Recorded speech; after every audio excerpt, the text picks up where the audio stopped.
Club house को luxury नहीं कह रहे हैं, लग्जरी है आपको स्पेस मिले, आपको ग्रीनरी मैं मिले। यहाँ पे ना मतलब कुछ ऐसा नहीं बोलना चाहता कि लोग सोचें कि मतलब हवाई बात की जा रही है। 100 करोड़ के फ्लैट भी हैं गुड़गांव में। 190 करोड़ के। आपके पास पूरी फाइल है, समझ गए। तो आपकी ज़मीन पे क्यों पंजा चलेगा? इन लोगों ने अपनी ज़मीनों में खुद ही प्लॉट काटने शुरू कर दिए। हाँ ये होता है। ये खुद डीएलएफ बन गए, खुद ये बिल्डर बन गए। गवर्नमेंट का प्रोसीजर है, उसको फॉलो करके आप लैंड ले सकते हैं, उसमें घर बना सकते हैं, कोई दिक्कत नहीं। जेन्युइन ज़मीन होगी 100 रुपये की, वो मिलेगी 40 रुपये की। 100 वाली ज़मीन को आप बोलोगे 70 की दिला दो, वो 40 वाली को 70 में चेप देगा। हाँ। किराए वाली प्रॉपर्टी पे तो बंदा फार्म हाउस वाला फील तो नहीं ले सकता ना। नहीं नहीं, आज लेना है तो अभी भी पोटेंशियल है वहाँ पे। आप बिलीव नहीं करोगे, हम लोगों की डिमांड फुलफिल नहीं कर पा रहे हैं। मैं एक ही बात बोलना चाहूँगा, बहुत ज़रूरी बात बोलना चाहूँगा कि ज़मीनें सोच समझ के लेनी चाहिए। पैसा पेड़ पे लगता नहीं है। इन पुराने कुछ ऐसे लोग होते हैं जिनका काम होता है, आज भी करते हैं, पहले भी ऐसे लोग थे जो घुमा फिराने काम करते हैं। ज़मीन किसी की यहाँ पे है, पेपर उसके यहाँ के हो रखे हैं। तो कई बार बड़ों ने कोई चीज़ ली बच्चों के लिए, बच्चों को जब पता चलता है जो हमारे फादर साहब ने ज़मीन ली है वो तो ज़मीन हमारी है ही, हाँ। वो ज़मीन पे तो कोई और बैठा हुआ है, तो बड़ा दुख होता है। आजकल की भाग दौड़ वाली जिंदगी में ना हर किसी को सुकून चाहिए। अब इसीलिए फार्म हाउस का ट्रेंड बहुत आ रहा है, लोगों को चाहिए कि वो खुला रहें।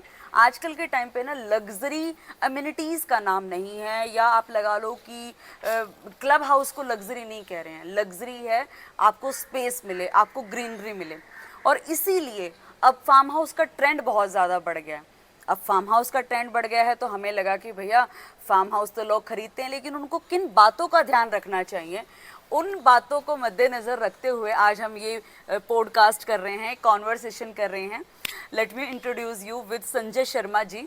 हाय सर। Hello ma'am. एंड बता दूं मैं आपको कि संजय जी पिछले 15 साल से दिल्ली में फार्म हाउस का काम कर रहे हैं। ऑलमोस्ट जो छतरपुर वाली बेल्ट है, सारी जो है सरही आई मीन पुराना करते आए हैं। हाँ, पेरेंटल है हमारा काम मैम। पेरेंटल है। आपके फादर साहब भी जमीन का काम मेरे करते फादर थे? साहब भी रियल एस्टेट में ही काम करते थे, अच्छा, और हमने उनसे ही बारीकी सीखी है बहुत बढ़िया, कि बहुत बढ़िया। कैसे काम करना है, काम करने का तरीका उनसे सीखा, और जो पेपर वर्क है वो कैसे होता है, जो कस्टमर्स हैं उनको हमें कैसे चीज़ें देनी है, और इस तरह से देनी है कि वो फिर बार बार हमारे पास आएँ, हम ही से लें। यही हमारी स्पेशलिटी कह सकते हैं आप। तो तभी तो आपकी एक्सपीरियंस को आज लोगों को भी बताना है ना। तो बताइए ना संजय जी, फार्म हाउस अभी हम जनरली ट्रेंड ही देख रहे हैं कि लोग घरों से ज़्यादा बेटर फार्म हाउस में जा रहे हैं। फिर चाहे वो दिल्ली एनसीआर की बेल्ट हो, इवन देहरादून, हिमाचल, नौगांव की तरफ लोग जा ही रहे हैं ऑफ कोर्स। एंड कहीं ना कहीं फार्म हाउस ना एक इन बजट में भी आ गए हैं एक तरीके से। लेकिन फार्म हाउस खरीदते समय किन बातों का ध्यान रखें? क्योंकि कई बार क्या होता है ना कि जैसे डिस्प्यूट वाली चीज़ें ले लेते हैं लोग गलती से, या किसी चीज़ का पता नहीं होता है। तो प्लीज़ बताइए कि क्या किन बातों का ध्यान रखें? देखिए मैम, फार्म हाउस का क्या है ना कि कॉन्सेप्ट तो आपने बता ही दिया है कि लोग क्यों फार्म हाउस चाहते हैं। हाँ। और ये भी आपने बता ही दिया है कि फार्म हाउस जब इंसान लेता है तो उसको एक वहाँ पे एक हरियाली, एक सुकून, एक शांति, एक नेचर के करीब वो बंदा पहुँच जाता है। तो डेफिनेट सी बात है कि जब वो जहाँ शांति होती है वहाँ मतलब ऐसा नहीं होना चाहिए कि बंदे को स्ट्रेस रहे। तो पेपर वर्क बहुत अच्छे से होना चाहिए, और उसमें कई चीज़ें हैं। डेफिनेटली बहुत अच्छा सवाल है आपका। कई चीज़ें हैं जिनका ध्यान रखना चाहिए। बताइए प्लीज़। जैसे कि सबसे पहले तो जो ज़मीन है, जो उसका ओनरशिप है, उस ओनरशिप से आप उनके पेपर्स को वेरीफाई कर सकते हैं अगर आपको नॉलेज है। क्योंकि मैटर इतना वो होता है कि उसमें डेफिनेटली आपको एक्सपर्ट्स की सलाह लेनी पड़ेगी। जैसे हम लोग हैं, हमें तो एक तरह से हमारे फादर साहब ने सिखाया है कि भाई ये ज़मीन ऐसी है, इसमें ध्यान देना है। हाँ। आधा तो हम खुद सीख जाते हैं, बिल्कुल। और आधा जो सीखना होता है अथॉरिटी सिखाती है। लेकिन फिर भी हर किसी को तो जानकारी होती नहीं है मैम। बिल्कुल। तो सबसे पहले बहुत ज़रूरी होता है कि जो ज़मीन की ओनरशिप है उनसे उनके पेपर लिए जाएं। सारे पेपर की चैन लेके वो वहाँ पे हम जो अथॉरिटी होती है हमारी, जो भी हमारे जहाँ पे हमारी ज़मीन आती है जिस अथॉरिटी में, वहाँ पे जाके हम उन पेपर्स को चेक कराएं। और जो वहाँ पे पटवारी होता है बेसिकली उसके पास उस ज़मीन का, उस एरिया का सारा एक कह सकते हैं खतौनी, खसरा, सब कुछ होता है उसके पास। अच्छा। पूरा नक्शा होता है, पूरा मैप होता है, और आजकल तो इन वो शॉर्ट जन्म पत्री है सब पूरी। कुछ जन्म पत्री क्या सब कुछ होता है उनके पास। और यहाँ तक कि इन ज़मीनों में जो आगे चल के मैं आपको बताऊंगा कि सही और गलत ज़मीन भी सब उनके पास सब कुछ पता होता है कि ये गवर्नमेंट की ज़मीन है, ये ज़मीनें लोगों को सरकार ने डोनेट करी हैं गरीबों को, और ये ज़मीन है जिनको आप इजीली लेके फार्म हाउस के तौर पर आप उनको खरीद सकते हैं, ओके। उनमें रह सकते हैं। तो बात हमारा सवाल आ जाता है फार्म हाउस का, तो हमारे पेपर का हमारा जो सारा जो पूरी हमें R&D करनी होती है बेसिकली, वो हमारी प्रॉपर तरीके से वहाँ से हो जाती है। ओके। तो सर बेसिकली जो फार्म हाउस, ये तो आपने बता दिया कि अथॉरिटी से हमें चेक करना चाहिए। Definitely ma'am.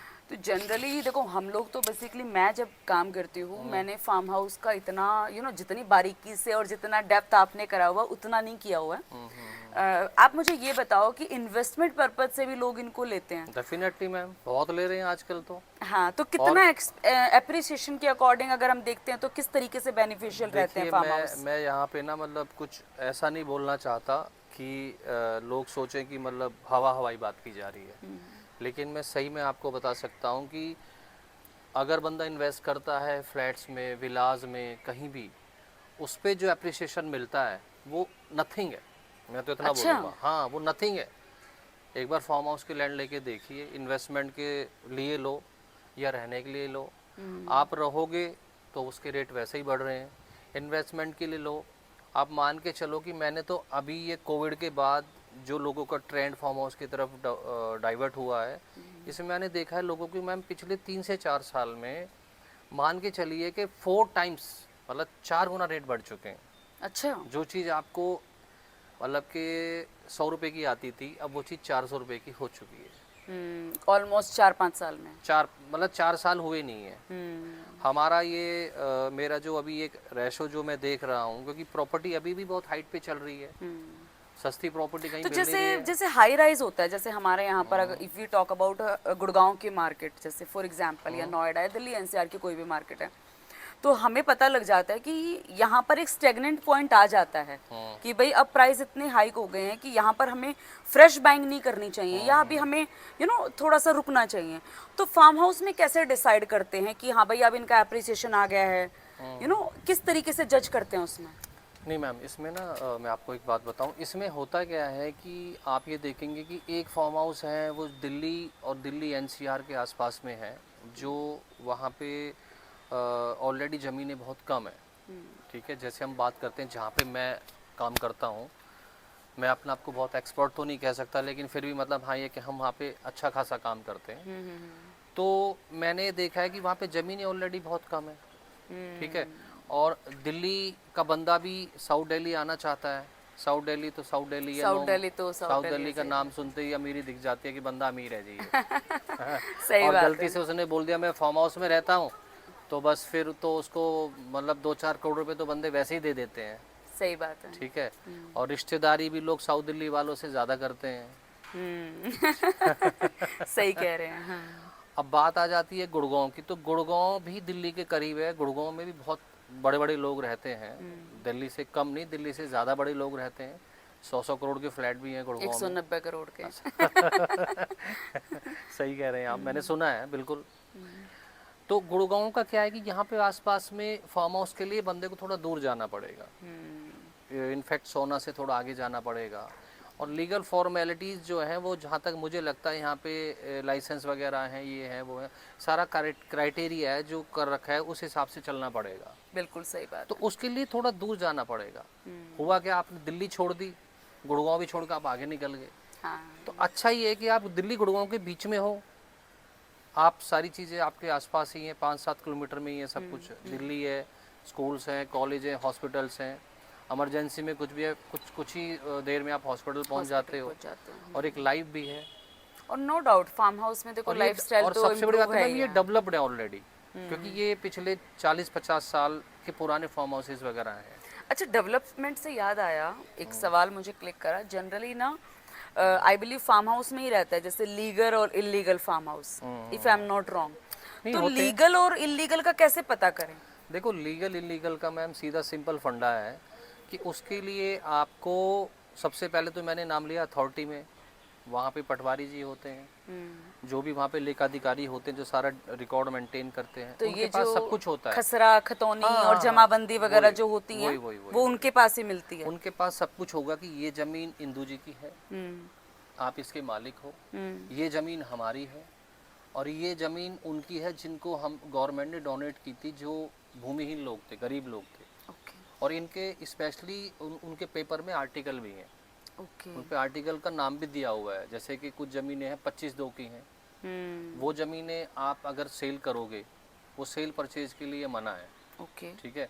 एक है 74/4 टाइटल, जो गरीबों वाला मैंने बताया ना, भूमिहीन वाला, वो गवर्नमेंट ने उन लोगों को दी है कि जो जिनके पास ज़मीनें नहीं थी उनको खेती बाड़ी करने के लिए ज़मीनें दी है, एक तरह से मालिकाना हक दिया हुआ है उनको। ओके अब आ जाती है तीसरी, एग्रीकल्चर, जिसके लिए हम बात कर रहे हैं। जो लोग बेधड़क लेते हैं, बड़े बड़े लोग हैं जो घर बनाते हैं, रहते हैं, तो वो वाली ज़मीन ही लेनी चाहिए। मैं तो सजेस्ट करूँगा, हम भी उसी में ही डील करते हैं, ओके क्योंकि उसमें क्या है, बहुत इजीली सारी ज़मीन चेक हो जाती है। सारी ज़मीन के जो पेपर हैं, वो पेपर की सारी तसल्ली हो जाती है। कैसे मतलब कैसे करें? जैसे फॉर एग्जांपल मान लो किसी में डिस्प्यूट है, ठीक है, आपने बोला कि भाई अथॉरिटी से पता कर लो आप, तो लेकिन जैसे एक तो कब्जे के भी फार्म हाउस होते मैम हैं देखिए, शायद। कब्जा तो एक देखिए, एक तो पहले मैं आपको बता दूं, मुझे इतना सब कुछ पता नहीं है, ये मैंने अपनी ये रेकी थोड़ी सी करी है कि प्रॉब्लम क्या क्या आती हैं। अगर आपकी तरफ से भी आपको लगे कि हाँ इंदु, ये सवाल भी जो है जो लोगों को पता होना चाहिए, तो आप प्लीज बता देना। मैम देखो, कब्जे का अलग चीज़ होगी है। अच्छा कब्जा हो गया है कि जैसे आपकी ज़मीन है, मैं दबंग हूँ, मैंने कब्जा कर लिया। अच्छा, फार्म हाउस में ऐसा नहीं हाँ, होता है? नहीं, फार्म हाउस में ऐसा कैसे होगा मैम? जिसकी ज़मीन है, जो उसका मालिकाना को उसको मिला हुआ है, ओके गवर्नमेंट ने दिया हुआ है, उसके नाम सारे पेपर हैं, वो कोर्ट जाएगा, उस पर कब्जा हो ही नहीं सकता। कब्जा ज़्यादातर उन ज़मीनों पे होता है जो पेरेंटल प्रॉपर्टीज़ होती हैं, या तो जिनके पेरेंट्स वगैरह सब बाहर चले गए हैं, या उनको कोई देखने वाला नहीं है, या फिर उनके पास अपने पेपर अधूरे हैं। ओके तो उन लोगों का, ये लोग जो माफिया टाइप लोग होते हैं, फ़ायदा उठा के उस पर कब्जा कर लेते हैं। अच्छा वो ज़मीनें होती हैं कब्जे वाली ज़मीनें, बेसिकली।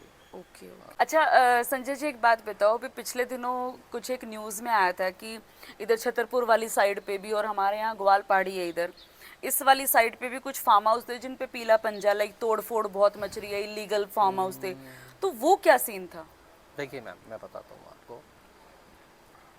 तोड़ फोड़ तो मैम देखो होनी है, अगर ज़मीन गलत है तोड़ फोड़ होगी, ज़मीन अगर सरकार की है तो भी तोड़ फोड़ होगी, ज़मीन पे अगर कोई बंदा कब्जा करके बैठा तो भी तोड़ फोड़ होगी। अगर ज़मीन आपकी सही है, आपका पेपर वर्क सही है, आपने सही बंदे से परचेज करी थे, उसके पास पुरानी पूरी फाइल है, 10 साल 20 साल 50 साल पहले वो ज़मीन किसकी थी उसकी पूरी फाइल है, उसके बाद उसने वो सारी फाइल आपको ज़मीन देते वक्त हैंड ओवर कर दी है, आपके पास पूरी फाइल है, समझ गए। तो आपकी ज़मीन पे क्यों पंजा चलेगा? पंजा उन पे चलेगा जिनके पास पेपर नहीं है, पंजा उन पे चलेगा जिसमें गवर्नमेंट की ज़मीनें निकल रही हैं, रिज की ज़मीन निकल रही है, 74/4 है। जैसे कि ये 74/4 क्या है? 74/4 में मैंने बताया ना, ये गवर्नमेंट ने भूमिहीन लोगों को ज़मीन दी थी। अच्छा अच्छा, ठीक है। तो गवर्नमेंट ने इसमें एक क्लॉज ये भी डाला है कि ये ज़मीन वो आगे सेल नहीं कर सकते। अपने जीवन के लिए, अपने जीवन को चलाने के लिए, खेती बाड़ी करके वो लोग अपना घर चलाने के लिए उनको ज़मीन दी गई थी।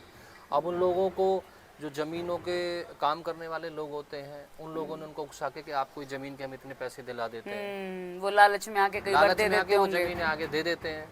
तो एक समय ऐसा था कि वो ज़मीनें सेल हो रही थी, उनके पेपर भी हो रहे थे, लेकिन जैसे ही गवर्नमेंट के संज्ञान में आया कि इन ज़मीनों पे भी खरीद फरोख्त चल रही है, क्योंकि वो ज़मीनें सस्ती होती हैं, बेसिकली फ्री में मिली हुई चीज़ है, और जिसको मिली है वो भी फ्री में मिली है, तो वो भी सोचेगा कि फ्री की ज़मीन का मुझे कुछ तो मिल रहा है, कुछ तो मिल रहा है, सही बात तो है। वो भी सस्ती के चक्कर में, बेचने के चक्कर में उसको बेचता है, उस पर फिर पंजा चल जाता है कई बार। और उस पर पंजा चल जाता है, जो मैंने बताया, जो गवर्नमेंट की ज़मीनें ग्राम सभा की हैं या रिज की ज़मीनें हैं, ठीक है। रिज क्या होता है? रिज होता है मैम, जैसे ग्रीन बेल्ट होती है, अच्छा अच्छा, एक तरह से अरावलीज हो गई है मैम, ओके ओके, और रिज होती है मतलब जो ग्राम सभा टाइप, यू कैन से ग्राम सभा।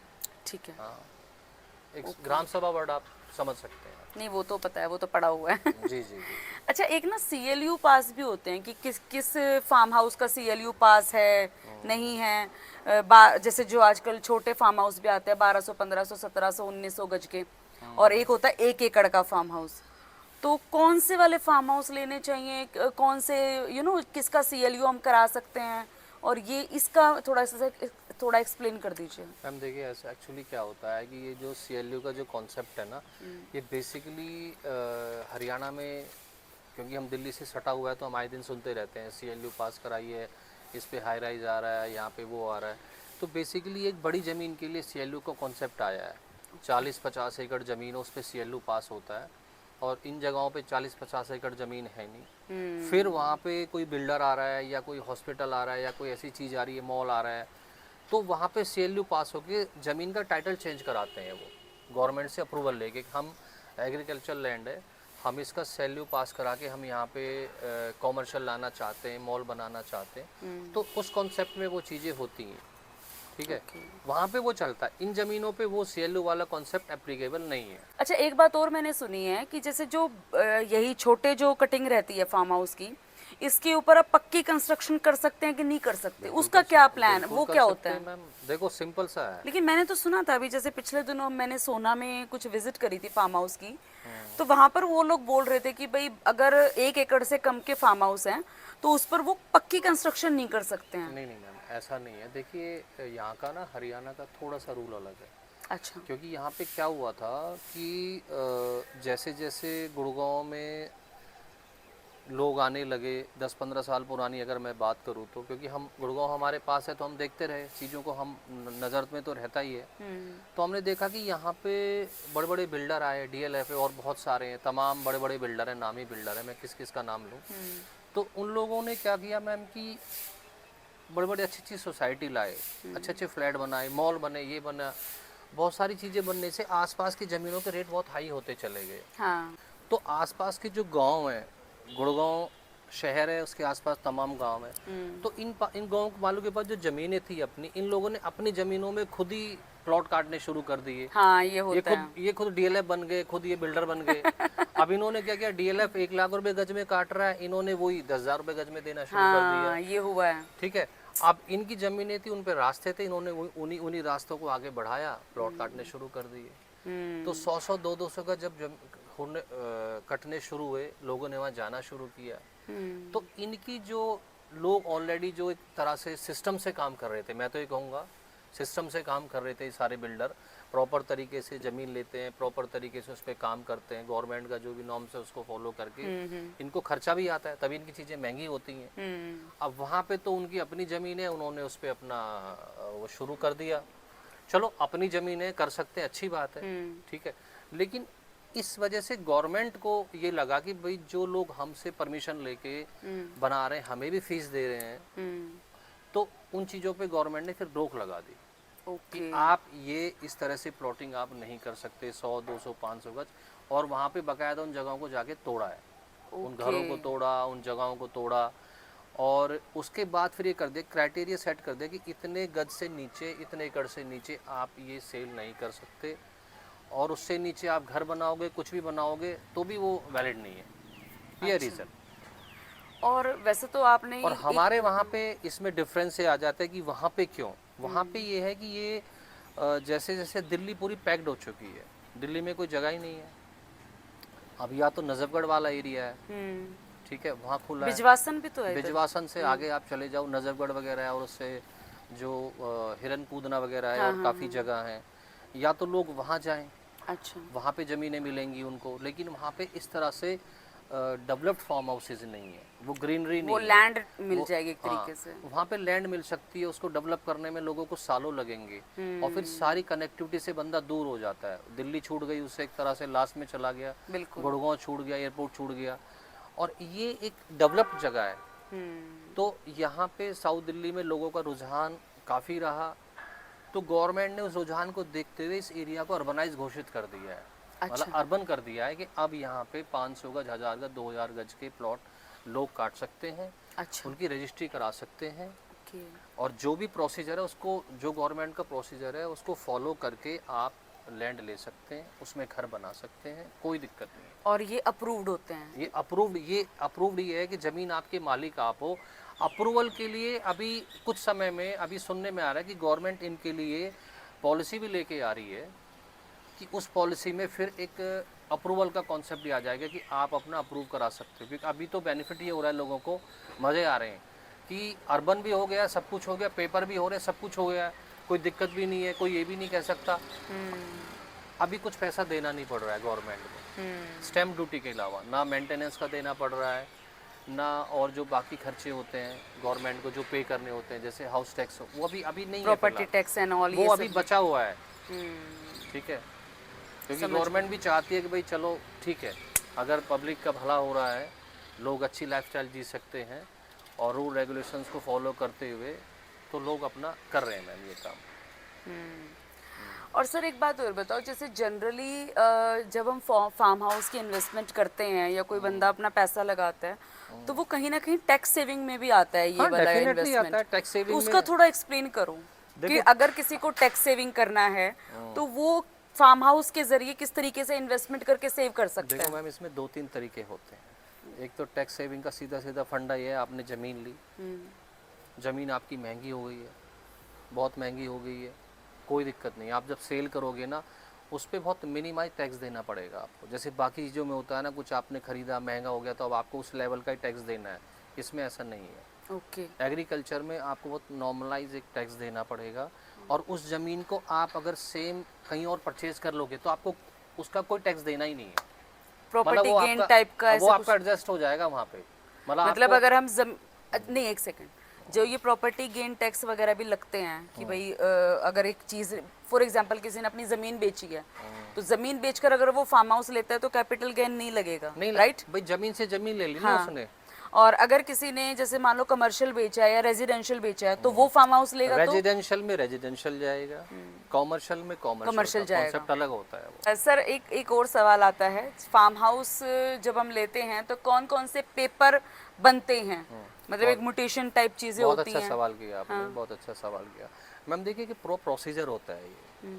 सबसे पहले फर्स्ट ऑफ ऑल, जैसे मैंने अभी बताया कि जो लैंड ओनर है उससे उसके पेपर ले जाएंगे, उसकी रजिस्ट्री है, उसका जो खसरा नंबर है, जो भी सारा खतौनी वगैरह होती है सारी, वो हम लेके अथॉरिटी में चेक कराते हैं। उसे चेक कराने के बाद उससे हमें ये फ़ायदा होता है कि उस ज़मीन पे कोई भी लीगल कुछ प्रॉब्लम है, किसी ने लोन ले रखा है या उस पर कोई केस चल रहा है, तो हमें इजीली पता चल जाता है वो। ठीक है, फिर भी डाउट होता है तो उसके भी एक्सपर्ट्स हैं, प्रॉपर्टी में लीगल एक्सपर्ट्स भी हैं, उनकी अगर हमें ज़रा सा भी डाउट है कि किसी ने लोन ले रखा तो वो भी हम क्लियर हो जाते हैं। ओके। बाकायदा एक एनओसी आती है गवर्नमेंट की तरफ से अप्लाई करने के बाद, उस एनओसी पे लिखा होता है कि हाँ ये ज़मीन बिल्कुल साफ़ है, आप इस पर खरीद सकते हो। ओके। जैसे आप लेना चाहते हो, मैं बेचना चाहता हूँ, तो हम दोनों ऑन पेपर म्यूचुअल अंडरस्टैंडिंग से। ऑन पेपर हम एक फॉर्म भर के जमा करेंगे कि मैं ज़मीन बेचना चाहता हूँ, आप लेना चाहते हैं। उसके बाद फिर गवर्नमेंट की तरफ से अप्रूवल आएगा कि हाँ आप ये सेल परचेज कर सकते हैं, एक लेटर आता है, उस लेटर के थ्रू हम रजिस्ट्री करा सकते हैं। ओके। रजिस्ट्री कराने के बाद भी एक और फॉर्मेलिटी होती है जो करानी ज़रूरी होती है। जैसे अर्बन में तो अभी शायद उसका थोड़ा सा एक तरह से आप कह सकते हो कि कुछ जगहों पे भी गवर्नमेंट ने उसको ज़रूरी नहीं समझा है, कुछ जगहों पे अभी भी है। अच्छा। It's called mutation. अच्छा। ये बहुत ज़रूरी चीज़ होती है। ये तो इंडिया में आप कहीं भी जगह लोगे तो मोटेशन करानी बहुत ज़रूरी होती है। तो एक तीसरा पहलू होता है कि मोटेशन कराओ तो आप पक्के मालिक हो जाओगे, ऑन रिकॉर्ड आपका नाम उस ज़मीन में चढ़ जाएगा गवर्नमेंट के पेपर्स में। ओके। और सर एक बात और, जनरली आप लगा लो कि जैसे हमारी तरफ में जैसे प्लॉट होते हैं या हाई राइज लो राइज जब भी लेते हैं तो वास्तु को बड़ा देखते हैं लोग, तो क्या फार्म हाउस में भी देखते हैं? हाँ डेफिनेटली देखते हैं मैम, क्या क्या होना क्यों चाहिए? नहीं देखते हैं। फार्म और वास्तु आजकल एक ट्रेंड बन गया है, हाँ। और लोग देखते भी हैं। बेसिकली हम क्लाइंट को पहले पूछ लेते हैं या हमें खुद ही बता देते हैं प्रेफरेंस क्या है। हाँ, तो हमें बता देते हैं सर हमें ये फेसिंग का चाहिए, ये फेसिंग का नहीं चाहिए, तो उसी तरह से हम उनको प्रोवाइड करते हैं चीज़ें। ओके। जैसे अभी पिछले साल की बात है, मैं छतरपुर में गई थी, तो वहाँ पर उन्होंने फार्म हाउस दिखाया था, लेकिन वो ना तिराहे का था, टी पॉइंट पे था वो फार्म हाउस। फार्म हाउस, हाँ फार्म हाउस था, बना हुआ था उसके अंदर शायद डबल स्टोरी कुछ बना हुआ था। तो उन्होंने बोला था कि इसके रेट इसलिए कम है कि ये तिराहे पे आता है। ऐसा होता है क्या? नहीं मैम, एक्चुअली क्या है कि उसका 1200 गज का कुछ का था उसका रीज़न ये हो सकता है कि वो ट्रैफिक बहुत ज़्यादा होगा, शोर शराबा होगा। अच्छा। दूसरी बात ये, तीसरी बात ये कि उसका साइज़ ठीक नहीं होगा। आड़ा टेढ़ा साइज होगा, हाँ, उसका फ्रंट थोड़ा सा टेढ़ा पड़ रहा था। तो आड़ा टेढ़ा साइज होगा और शोर शराबा ज़्यादा होगा, रास्ता छोटा होगा।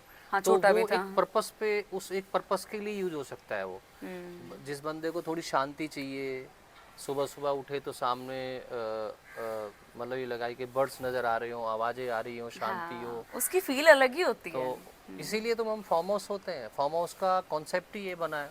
तो उस तिराहे वाली प्रॉपर्टी पे तो बंदा फार्म हाउस वाला फील तो नहीं ले सकता ना, नहीं वहाँ ले पे तो सकता। दुकान खोल के बैठ ये सकता है। ये पॉइंट था ही नहीं मेरे दिमाग में, अब आपने सही बताया कि वो फार्म हाउस था ही नहीं वो एक फार्म हाउस तरीके नहीं से। था मैम, वो तो गली में एक घर बना दिया वो ऐसे ही। तो एक बस बना दिया है। आप उसको एक कॉमर्शियल एक्टिविटी के लिए यूज कर सकता है कोई बंदा, अपना ऑफिस बना सकता है या अपना वहाँ पे कोई स्टोर खोल सकता है किसी चीज़ का। बस वो फार्म हाउस नहीं हो सकता, वो बन ही नहीं सकता मैम, वो फील ही नहीं आएगा।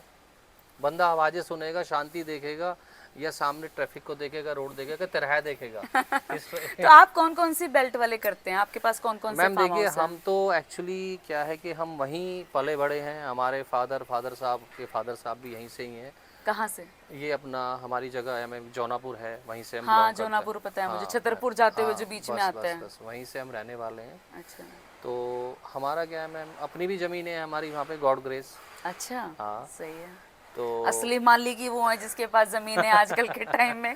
बाकी तो हमने कुछ नहीं खरीदा मैम। ये हमारे हमारे फादर साहब हैं, हमारे दादाजी, वो हमें दे गए।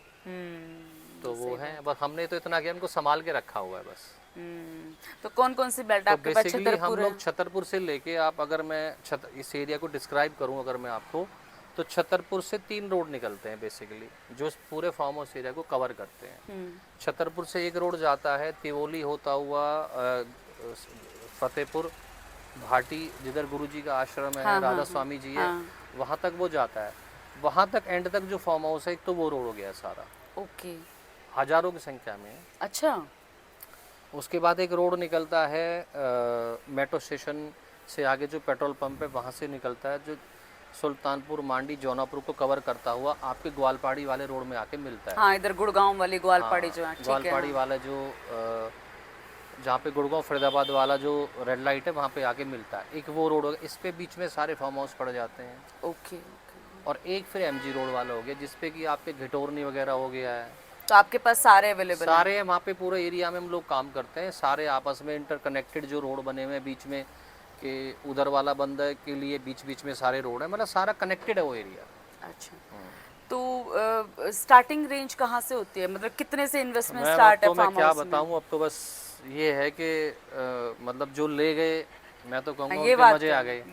ये बात तो हमने फैक्ट है। मैं आपकी थोड़ी देर पहले बता रहा था, मेरे क्लाइंट का फ़ोन आया था अभी, आपके सामने हाँ, बात कर रहा था मैं। मुझे खुद बोल रहा है, भैया वो जो आया है उसको आप कहीं और बताओ, कुछ और लगवाओ।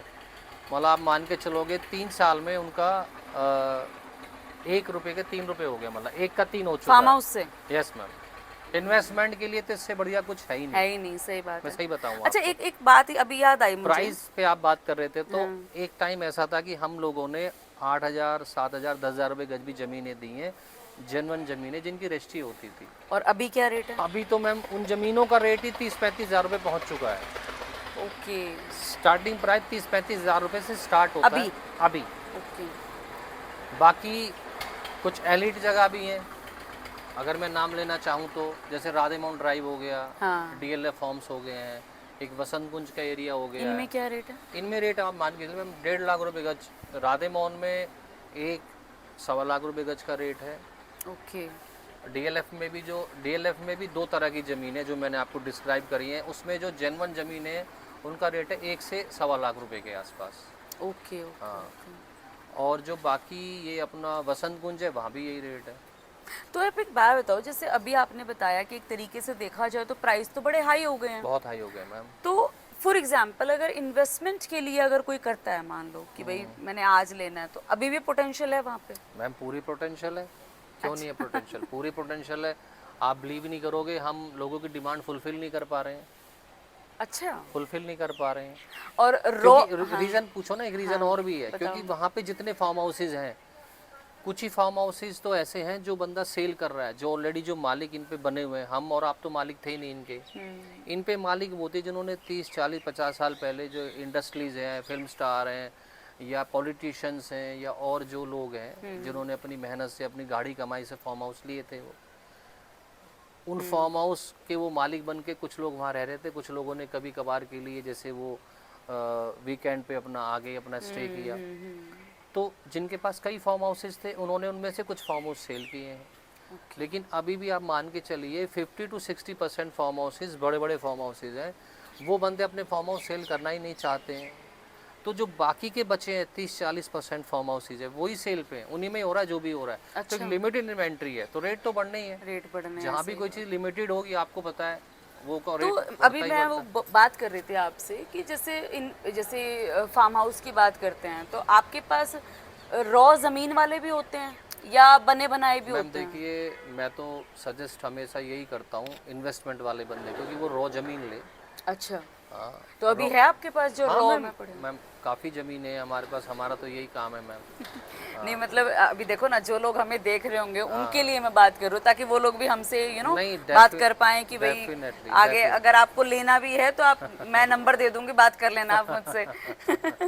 जी। नहीं है, अच्छा। इजीली अवेलेबल है, वेरियस लोकेशंस पे है। मतलब डिपेंड करता है कि उसको अपना बजट देखना है, हमें उसको लोकेशन दिखानी है।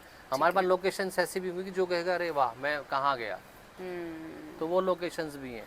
एक बार जनरली बजट बताओ मेरे को, कितने से स्टार्ट है? मैम देखिए अगर आप कोई बंदा 500 गज का लेता है और 30,000 से 35,000 रुपये गज में लेता है तो 1.5-2 रुपये की इन्वेस्टमेंट स्टार्ट हो जाती है। अच्छा। हाँ, उसके बाद में डिपेंड करता है कि वो अपने उस फार्म हाउस में क्या क्या देखना चाहता है। एक बड़ा सा लॉन देखना चाहता है, 4-5-6 बेडरूम की कोठी देखना चाहता है, 4-5 बड़ी बड़ी गाड़ी की पार्किंग बनाना चाहता है, एक स्विमिंग पूल फिर रखना कस्टमाइज चाहता है। होते हैं उसके तो फिर तरीके से। उनको 1000 गज 1500 गज के आसपास में उनको एरिया हम लोग दे देते हैं, क्योंकि वो जो ड्राइंग है वो हम कस्टमर्स के हिसाब से जो क्वेरीज आती हैं, हम तो डिज़ाइन तब कर पाते पहले क्वेरीज आ जाती हैं, क्वेरीज आ जाए। तो हम उस हिसाब से डिज़ाइन कर लेते हैं फिर कि 500-1000 गज के ऐसे कर लेते हैं, जो बड़े साइज के उनको ऐसे कर लेते हैं।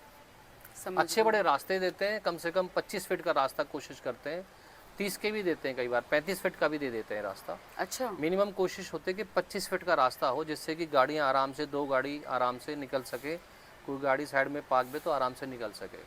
और प्रॉपर अंदर हम रोड बना के देते हैं, अच्छा। पेड़ लगा के देते हैं, पानी का कनेक्शन देते हैं उनको, अच्छा। और रजिस्ट्री वो करा लेते हैं। तो जो भी गवर्नमेंट के नॉर्म्स के हिसाब से उनको एक रूम और किचन टॉयलेट बनाना होता है, तो उनको उनके नाम से मीटर अप्लाई हो जाता है, उनको बिजली का मीटर भी मिल जाता है। अच्छा संजय जी, एक बात और बताइए, जनरली अभी ना लोग हिल स्टेशन पे फार्म हाउस लेते हैं, कोई हिमाचल में लेता है, देहरादून लेता है, अलग अलग जगह पर जाकर लेते हैं। बिल्कुल। तो आप क्या कहते हो कि मतलब, क्योंकि उन लोगों को खुला एरिया चाहिए एक तरीके से कि जहाँ पर वो ऑर्गेनिक फार्मिंग कर पाएं या कुछ भी कर पाएं, एंड वो लोग कहते हैं कि वहाँ पर उन्हें कहीं ना कहीं सस्ता भी मिलता है। तो आपको क्या लगता है कि मतलब क्या आपका जो एरिया है, दिल्ली गुड़गांव वाला एरिया है, दैट इज़ सफिशिएंट कि यहाँ पर फार्म हाउस लिया जा सकता है, कि वो इनका ये वाला डिसीजन बेटर रहता है? देखिए मैम, इस पे ना 2 बातें हैं मैम, कि डेफिनेटली वहाँ पे ज़मीनें सस्ती हैं, लेकिन वहाँ पे एक बात और भी है कि वहाँ पे जो ज़मीन का जो साइज़ है वो लिमिटेड मिलता है आजकल। ये वहीं के लोग हैं जो उनको एरिया ज़्यादा मिल सकता है। हम और आप वहाँ पे लेने जाएंगे तो हम लोगों को मैक्सिमम 300 गज से भी नीचे ज़मीन लेनी पड़ती है। अच्छा। 290 गज के आसपास हमें ज़मीन मिलेगी। तो 290 गज में हम क्या करेंगे, रहेंगे, खाएंगे, पकाएंगे, क्या करेंगे आप बताइए? सही बात है, बिल्कुल। हाँ। दूसरी बात ये हो जाती है कि यहाँ पे क्या होता है कि मैम यहाँ पे जो बात ऑर्गेनिक की आपने बोली या ग्रीनरी की बात हम लोग जो कर रहे हैं, फार्म हाउस की बात करें, तो यहाँ पे सब कुछ तो है मैम। ये जो ज़मीनें हैं, इन ज़मीनों में जो लोग ऑलरेडी हैं, जो रह रहे हैं, उन्होंने इन ज़मीनों में कोई इस तरह का वो केमिकल नहीं डालते हैं, क्योंकि वो खुद इसीलिए तो यहाँ पे रहने आए हैं। तो नेचुरल तरीके से वो प्रोसेस तरीके से वो अपना सब्जियाँ उगाते हैं, उनमें ऑलरेडी जो उगा रहे हैं, और ऑर्गेनिक तरीके से चीज़ों को रखते हैं। कुछ लोग तो अपना दूध भी बाहर से लाते हैं। एक लड़का जो फार्म हाउस में लड़के तो रखते हैं, 1-2 लड़के रखने ही पड़ते हैं। भाई बंदा एक हाई लेवल की लाइफ जिएगा तो 1-2 नौकर तो रखेगा ही। Of course. तो वो जो नौकर है उनका गार्डन का काम भी करता है, उनको बढ़िया बढ़िया अच्छा प्योर दूध भी पिलाएगा, गाय भैंस का जो भी रखना चाहता है बंदा, सही बात और उनके लिए सब्जियां भी उगाएगा ऑर्गेनिक। तो ऑर्गेनिक सब्जियां भी हो जाती हैं, दूध भी हो जाता है, और एक साइज़ मिल जाता है मैम। सबसे बड़ी बात है जो वहाँ पे लिमिटेड है, यहाँ पे प्रॉपर साइज़ मिलता है, 1000 गज 2000 गज, जितना 1 एकड़ 2 एकड़ जितना वो लेना चाहता है। ठीक है सर, मेरे को तो लग रहा है कि मैंने जितने मेरे मन में सवाल थे वो मैंने पूछ लिए, बट स्टिल आप जो फार्म हाउस लेना चाहते हैं लोग, आप अपनी तरफ से उनको कोई सजेशन देना चाहते हैं या कोई ऐसे टिप देना चाहते हैं कि भाई वो इन चीज़ों का ध्यान रखे पर्टिकुलर? देखिए मैम, मैं एक ही बात बोलना चाहूँगा, बहुत ज़रूरी बात बोलना चाहूँगा कि ज़मीनें सोच समझ के लेनी चाहिए। पैसा पेड़ पे लगता नहीं है लगता मैम। नहीं है, बिल्कुल। हर बंदा पैसा कमाता है, चाहे कोई कितना भी पैसे वाला है, वो फिर भी मेहनत मेहनत करता ही है। है, सबकी सही फिर बात भी है, अपने अपने लेवल पे सब कोई भी करते हैं। बंदा चाहे कितना पैसा कमा रहा है, फिर भी वो आज भी घर से कमाने निकलता ही निकलता है। बिल्कुल। घर में कोई नहीं बैठता। हम्म। तो जब भी आप ज़मीनें लेने जाओ, सबसे पहले तो एक बंदा वो होना चाहिए जिससे आपका कुछ कनेक्शन हो, कोई जान पहचान हो, जिससे कि वो कम से कम आप उससे अच्छे से इंटरेक्ट कर सको। सही बात। अननोन बंदे से आप सही से बात ही नहीं कर पाओगे, नहीं कर पाते, कंफर्ट लेवल ही नहीं कंफर्ट आता। लेवल नहीं आ पाएगा। सेकेंडली, वो जो बंदा है वो आपको सबसे ज़रूरी चीज़ होती है पेपर वर्क। हर बंदा कहता है खरीदने वाला, यार कोई अच्छी ज़मीन दिखाओ, सस्ती सी दिखाओ। हाँ। तो सस्ती के चक्कर में वो जो बंदा है वो आपको ले जाएगा बाकी टाइटल की ज़मीन पे। वो भी ज़मीनें ऐसी हैं, वो भी फार्म हाउस बने हुए हैं, ठीक है, उनमें ले जाएगा। वो जेन्युइन ज़मीन होगी 100 रुपये की, वो मिलेगी 40 रुपये की। 100 वाली ज़मीन को आप बोलोगे 70 की दिला दो, वो 40 वाली को 70 में चेप देगा आपको। हाँ, ये है। तो एक मेरे नॉन में भी है यहाँ पे गुड़गांव में, एक बड़ा ही जेंजी सा ब्रोकर है, वो करता है ऐसे। और जब मुझे पता लगा दूसरी तरफ से, तब मुझे लगा, लेकिन हाँ यार पता है क्या है, मतलब हमारी लाइन में तो यही है संजय जी, लोग ना रेडी भी बैठे हैं मूर्ख बनने के लिए। नहीं मैम, देखिए, और बनाने के लिए। नहीं मैम, देखिए, अगर काम करो ना, कुछ एथिक्स रखने चाहिए। हाँ बिल्कुल, मेरे को भी ऐसा अगर लगता है, आपको ट्रांसपेरेंसी रखो। कोई भी बिजनेस अगर आपको ग्रो करना है, बिजनेस में अपना नाम जोड़ना है, भगवान ने आपको मौका दिया है कमाने का, भगवान ने आपको एक फील्ड दिया है कि उसमें आप करो, तो बेहतर करो ना। बेहतर उसमें भी अच्छा करने के ऑप्शंस तो हैं, ईमानदारी से करो। कोई बंदा आपके पास विश्वास के लिए आया है तो उसके पेपर वर्क चेक कराओ, पूरी तसल्ली कराओ, उसके नाम से एनओसी अप्लाई मनी करो। होता है भाई, पैसा ऐसे ही नहीं कमाया जाता। उसके नाम से एनओसी अप्लाई कराओ, उसके नाम से एनओसी आएगी, उसको तसल्ली होगी। गवर्नमेंट के पेपर जब एनओसी आएगी, वो खुद देखेगा ज़मीन ठीक है। हाँ। तो उसका पेपर वर्क अच्छा होना चाहिए, उसकी लोकेशन उसको देखनी है कि उसको सूट कर नहीं कर रही है। और उसके साथ एक और डीपली बात मैं बता दूं कि जो पेपर भी कई बार सही होते हैं मैम, पेपर भी सही हैं, सारी बातें सही हैं, सब कुछ ठीक है, लेकिन पुराने कुछ ऐसे लोग होते हैं जिनका काम होता है, आज भी करते हैं, पहले भी ऐसे लोग थे जो घुमा फिराने काम करते हैं। ज़मीन किसी की यहाँ पे है, पेपर उसके यहाँ के हो रखे हैं। अब होता क्या, वो पता चलेगा, खसरा जो होते हैं, खसरा नंबर होते हैं। हाँ। आपके पास जो जेन्युइन रजिस्ट्री है, अगर वो आपको यहाँ पे कब्जा दे रहा है, तो आपको ये चेक करना है कि मेरे वो खसरे यहीं पे हैं क्या। पता चला आपके खसरे यहाँ बोल रहे हैं, वहाँ पे कोई और बैठा हुआ है, आपको रजिस्ट्री दे दी यहाँ की, और वो वहाँ पे है, वो वहाँ रहता है, ये सही है, वो वहाँ रहता भी है और सारी बातें, लेकिन जेन्युइनली आप उस ज़मीन के मालिक नहीं हो, कल को उसको क्लेम कर सकता है। एग्जैक्टली। तो इसलिए प्रॉपर पेपर चेक होना चाहिए, सारे खसरे मैच करने चाहिए, ज़रूरत पड़े तो लीगल एडवाइस भी लेनी चाहिए। ये सब चीज़ें हम प्रोवाइड करते हैं। अच्छा। और हम तो यहाँ तक करते हैं कि उसके बाद उस बंदे को हम पेपरों की पूरी चैन भी प्रोवाइड करते हैं, पूरी फाइल देते हैं बना के, मोटी सी। कल को उसको कहीं पे दिखाना हो, किसी को सेल करनी हो, तो बंदा उसकी फाइल को देख के इम्प्रेस हो जाए, अरे तुम्हारा 50 साल पुरानी रजिस्ट्री भी है, मतलब उसको वो 50 साल पुराना पेपर भी देते हैं, क्योंकि हम वही ज़मीनों में काम करते हैं मैम जो ज़मीनें जेन्युइन होती हैं। हाँ। हम वो ज़मीनों में काम करते ही नहीं है, क्योंकि हमें जानकारी तो है ही कि भाई क्या करना है, कुछ एथिक्स हम फॉलो करते हैं, उस एथिक्स के हिसाब से। आपसे बात करके ना मुझे एक बात तो क्लियर हो गई कि फार्म हाउस लो या जमीन लो, ऐसे बंदे से लो जिसने अपनी पूरी एक उम्र दी हो रियल स्टेट में या जमीन के काम में, यू नो। नहीं, कोशिश नहीं यार, जनरली आप देखो ना, आजकल क्या हो रहा है संजय जी, ऐड चला देते हैं, क्लाइंट आ जाते हैं और डीले हो जाते हैं, और बाद में उनको पता लगता है कि ये सब हो गया गड़बड़, ये सब हो गया, है ना मैम। इतना दुखदाई होता है, कई बार हम लोगों को देखते हैं कि मतलब, अब देखो, हर किसी घर में बड़े होते हैं, फिर बच्चे होते हैं, फिर बच्चे हो जाते हैं, तो कई बार बड़ों ने कोई चीज़ ली बच्चों के लिए, बच्चों को जब पता चलता है जो हमारे फादर साहब ने ज़मीन ली है, वो तो ज़मीन हमारी है ही नहीं। हाँ। उस ज़मीन पे तो कोई और बैठा हुआ है, तो बड़ा दुख होता है। तो जिन्होंने अपनी मेहनत की कमाई से ज़मीन ली, तो वो ज़मीन उस समय अगर वो समझदारी से काम कर लेते, आप जैसे लोगों से मिल लेते या कोई अच्छे लोगों से मिल लें, तो होगा क्या कि कम से कम उनको जेन्युइन चीज़ तो मिलेगी। बिल्कुल, बिल्कुल। और कभी आपको साल में, 2 साल में, 10 साल में मिलेंगे, थैंक यू बोलेंगे आपको, मैम थैंक यू मैम। और उसी ज़मीन पे अगर वो पैसा कमाना चाहेंगे तो आपको बोलेंगे मैम हमें और ज़मीन दिलवा दो, ये हमारी निकलवा दो। जैसे कि इस फील्ड में चलता रहता है, समझ इसी फील्ड में बहुत अच्छा पैसा बनता है मैम। हम्म। पैसा तो सभी फील्ड में लोग कमाते हैं, लेकिन मैंने देखा रियल एस्टेट वाले भी कम नहीं है। हाँ बिल्कुल सही बात उनके है। पास जब पैसा कमाने में आते मुझे लगता है सारी इंडस्ट्री सब पीछे ही हो जाती है। नहीं सही बात बड़ी है। बड़ी शादियां आपने देखी हैं, वो सब आप देखोगे कहीं ना कहीं उनका ज़मीनों का ही काम है। ज़मीनों का ही काम है, सही बात है। एनीवेज बहुत अच्छा लगा मुझे आपसे बात करके, बहुत सारी नॉलेज भी मिली है। एंड आप लोग भी जो इस वीडियो में देख रहे हैं और अभी तक बने हुए हैं इस वीडियो में, आपको कोई भी नॉलेज लेनी है आप कमेंट बॉक्स में लिख सकते हैं। अगर आप दोबारा चाहते हैं संजय सर के साथ बात करना या कुछ भी चीज़ करना, या आप फार्म हाउस लेना चाहते हो पूरी ड्यू एंड डिलीजेंस के साथ में, बिल्कुल कंफर्म चीज़ें आप लेना चाहते हो, तो आप मेरे नंबर पे कांटेक्ट कर लीजिएगा, मैं इनसे बात कर हाँ लूँगी। बिल्कुल बिल्कुल मैम, बिल्कुल ऐसे ही होना चाहिए। हाँ, ऐसे ही होता है। एंड तो again I am saying Delhi belt में अगर आपको सर की जो भी लोकेशन है, छतरपुर है, बिजवासन है, नहीं छतरपुर, सॉरी छतरपुर, वसंत कुंज और छतरपुर छतरपुर का पूरा एरिया, छतरपुर का पूरा एरिया, वसंत कुंज, इस एरिया में अगर आपको फार्म हाउस चाहिए तो आप हमसे बात फार्म कर हाउस सकते हैं। चाहिए, अच्छे फार्म हाउस चाहिए, पक्के फार्म हाउस चाहिए, लीगल फार्म हाउस चाहिए और विदाउट टेंशन फार्म हाउस चाहिए। और एक चीज़ और मैं बता दूं कि हम बने बनाए भी चीज़ें सेल करते हैं। अच्छा। हाँ, कि जैसे किसी को होता है कि जैसे कुछ लोगों को होता है, कुछ डिमांड आती है हमारे पास कि हमें बना बनाया फार्म हाउस चाहिए 1000 गज का, 1500 गज का, तो हम वो भी हमारे जो टीम है डेवलप करके रखती है 1000 गज का, 1500 गज का, और बहुत अच्छे बना के रखते हैं। मतलब एक लेविश फार्म हाउस होता है, 5-6 बेडरूम होते हैं, सर्वेंट क्वार्टर होता है, अच्छी खासी पार्किंग होती है। जनरली 1500 गज का फार्म हाउस कितने में वो आता है?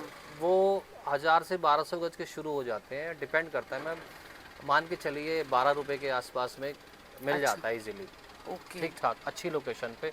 बाकी तो अगर प्राइम लोकेशन में जाओगे तो फिर डिपेंड करता है कि डिपेंड करता है वहाँ पे- लोकेशन टू लोकेशन। वही चलिए, anyways thank you so much sir, जी आप मैम। आए और आप कमेंट बॉक्स में बता दो, और चैनल पर नए हो तो इसे सब्सक्राइब कर लो। Thank you. Thank you.